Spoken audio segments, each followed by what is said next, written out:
Hello everyone, welcome back to the channel. So ঈদের পর থেকে যত দিন গড়িয়ে যাচ্ছে তুফান তত উঠছে। আপনারা নিশ্চয়ই দেখেছেন সবগুলো শোই মোটামুটি হাউসফুল যাচ্ছে। স্টার সিনেপ্লেক্সে 54-55টি শো পার ডেতে হচ্ছে এবং সেখানেও কোনো টিকিট অ্যাভেলেবেল নেই। আর সিঙ্গেল স্ক্রিন সেখানে তো কারাকারি অবস্থা, হাউসফুল এর উপরে হাউসফুল। যেখানে বসার জায়গা নেই সেখানে ফ্লোরে বসেও অনেকে তুফান মুভি দেখছে।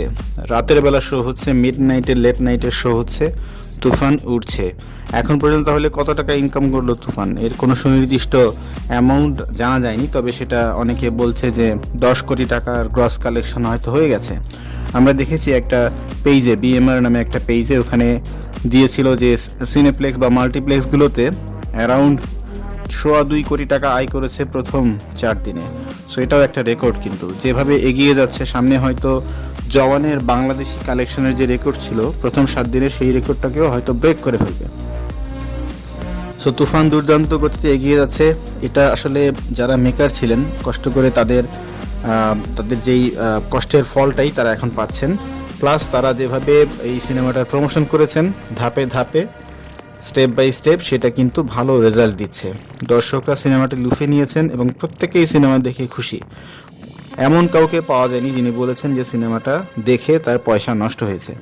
সো এটা একটা লেসন অন্যান্য যারা ডিরেক্টর প্রডিউসার আছেন তাদের জন্য, যে ভালো সিনেমা বানালে দর্শক সেটা দেখবেই। বাংলাদেশের মানুষ সিনেমা প্রেমী, তারা সিনেমা দেখতে চায়, কিন্তু সেই লেভেলের কন্টেন্ট আমরা তাদেরকে দিতে পারছি না। সো আমি আশা করব এখান থেকে লেসন নিয়ে আমরা সবাই, পরিচালক প্রযোজক যারা আছেন তারা সবাই ট্রিক্সটাকে কাজে লাগাবেন এবং সামনের দিনগুলোতে আমরা এই লেভেলের আরও ভালো ভালো সিনেমা বাংলাদেশে দেখতে পাবো।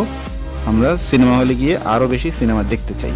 সো আপনি জানাতে পারেন এই সিনেমা দেখে আপনার কেমন লাগলো আমাদের কমেন্ট বক্সে। আর আমাদের চ্যানেল নতুন হয়ে থাকলে ডোন্ট ফরগেট টু সাবস্ক্রাইব। ফেসবুকে হলে অবশ্যই ফলো করে দেবেন। ধন্যবাদ।